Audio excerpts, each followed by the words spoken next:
Hi guys, welcome back to Ferris Tutorials. In today's episode, we'll be looking at Content 4 of Tourism Unit 1, Module 1, which is entitled The Ideal Tourism Professional. Want to find out more? Stay tuned!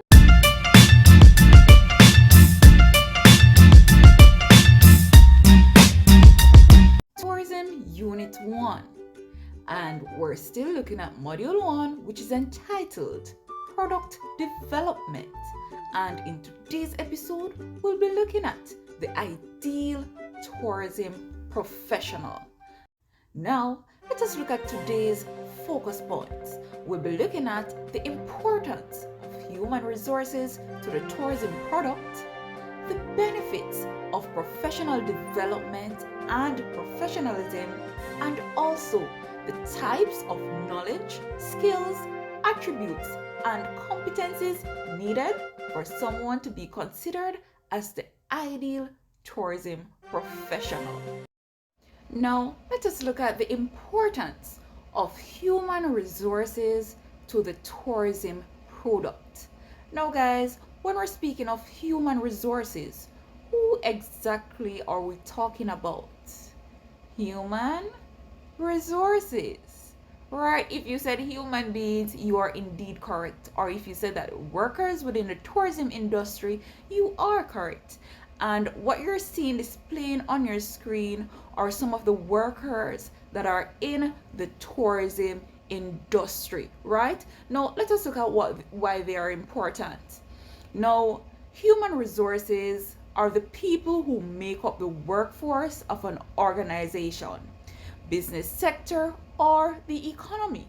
Also, human resources refer to the more narrow view, that is, the knowledge of the individuals. As we speak of human resources, we speak of what? The knowledge of the individuals. Likewise, other terms sometimes used include manpower or their talent.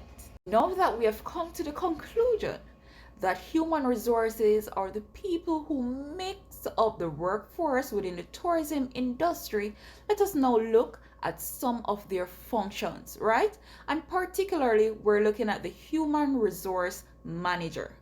So let's look what their functions are. One, determine the needs of the staff, right?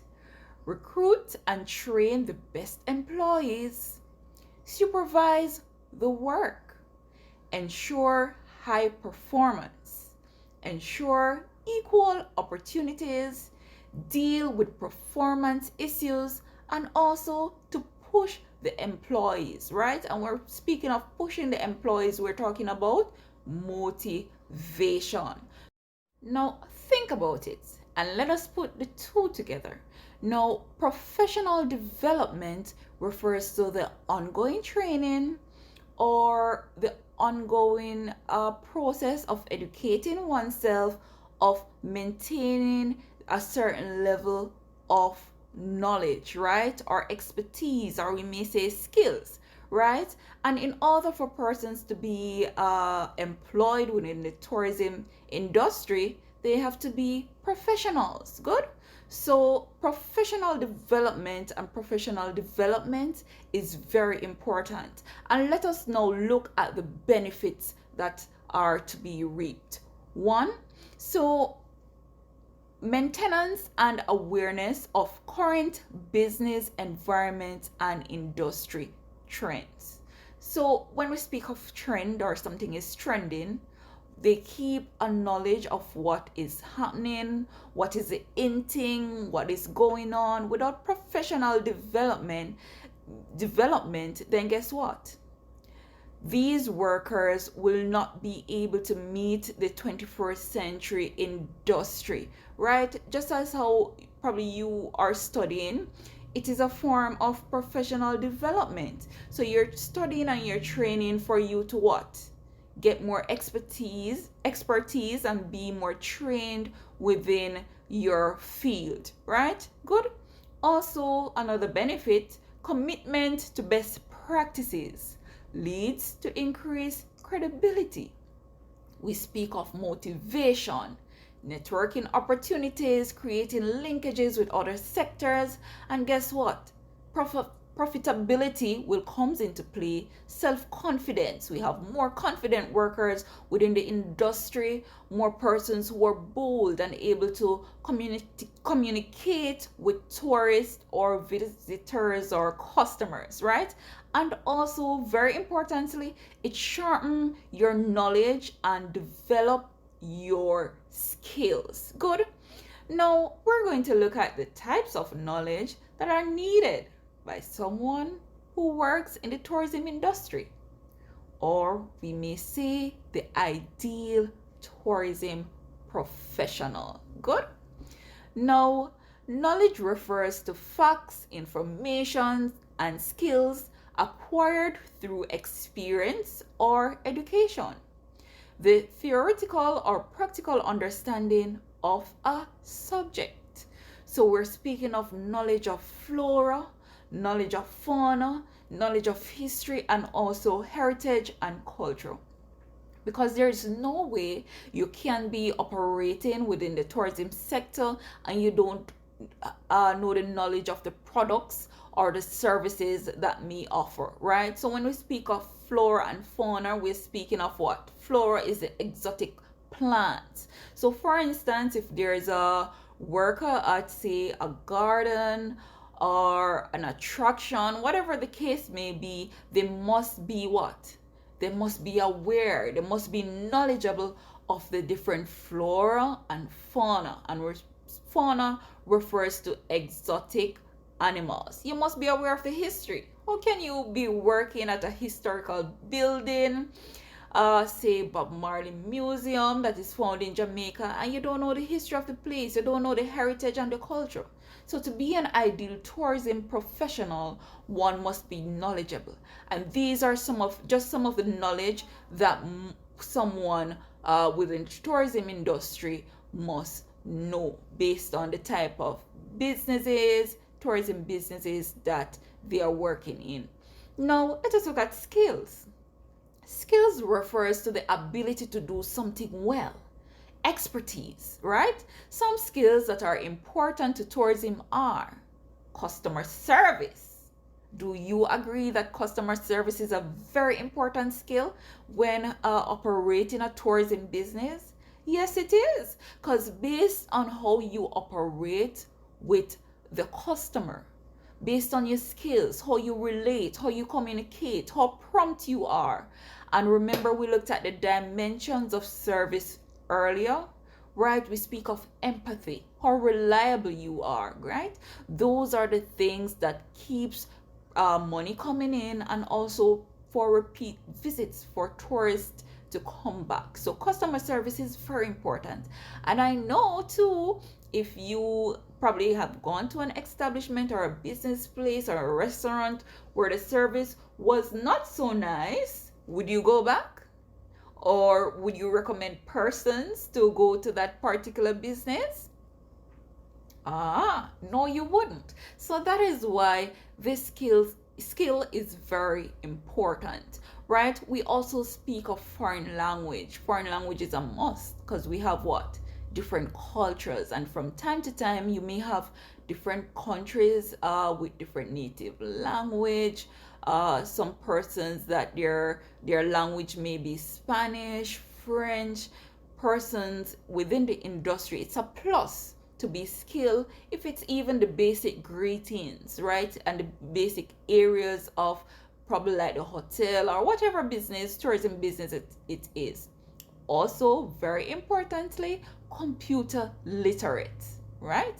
Especially in this day and age where most things are moving online. Reservations are being made online, checking in are being made online, ordering, most businesses now are moving online. So it is a skill that someone should be computer literate. Good. And of course, communicate effectively. You should be able to communicate effectively. Now, let us look at some attributes for the ideal tourism professional, right? Now, some personal attributes that may be a plus for you as a worker are trustworthiness, right? You want to be working at a particular establishment and you're trustworthy. Your clients, your customers, tourists will feel more comfortable, even a plus for you on your job, right? So we speak up compassionate because from time to time we may, even though we try to please everyone, you may find out that sometimes persons may be going through a situation, and at that time compassiousness will come through, right? Caring, thoughtful, friendly, and also what? Outgoing. Persons who are outgoing and bubbly, of course, that vibe will also transfer to you as an attribute and make it an asset within the business place.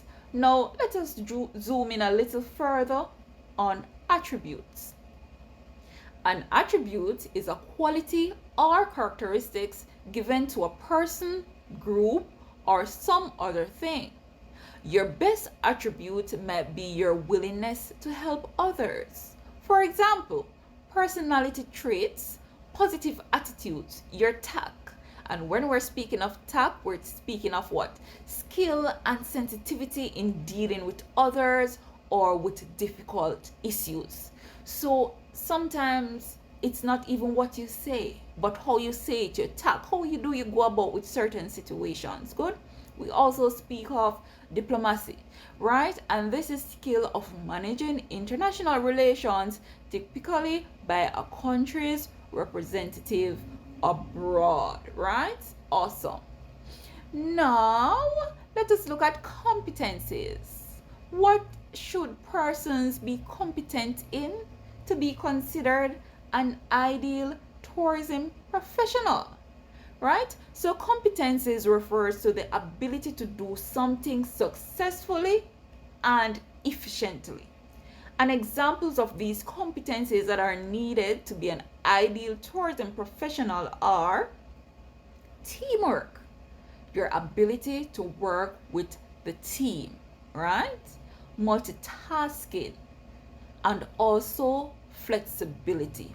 How quick can you adapt to a situation, right? Or if you're a server working in the restaurant, food and beverage industry, how flexible you are in catering for many persons at once. Good?